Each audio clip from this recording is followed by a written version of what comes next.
মুখটা দেখতে একটা আলাদাই শান্তি লাগে এই মুখটা দেখলে। দিনটা ছিল 2nd মার্চ শনিবার। গেছিলাম এই পুজোর এখানে। এটা আমাদের এখানে রক্ষাকালী মন্দিরের পুজো।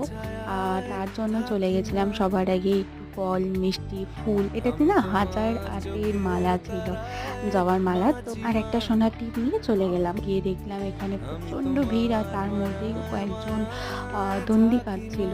কারণ তারা হয়তো কোনো কিছু মনে মনে মানত করেছিল, সেটা পূর্ণ হয়েছে। তো এটা না ছোট্টবেলা থেকে ও করে আসছে, প্রতি বছর ভীষণ নিয়ম করে ও করে, আর আমি তাই জন্য ওর সাথে গিয়েছিলাম। আর দেখতে পাচ্ছ ওখানে আমি লাইনে দাঁড়িয়েছিলাম, কারণ ডালাগুলো দিতে হবে, প্রচণ্ড ভিড় হয়। তো লাইনে দাঁড়িয়ে সব কিছু করে ওখানে মায়ের আশীর্বাদ নিয়ে আমরা বাড়ি চলে এসেছিলাম। তারপর পুজোটা যেহেতু মাঝরাতে হয়, তো সেই সময় আর আমি ছিলাম না, আমি বাড়ি চলে এসেছিলাম। আর এটা দেখতে পাচ্ছ পরের দিন প্রসাদ নিয়ে আমরা বাড়ি চলে এলাম। আজ এইটুকুই, টাটা।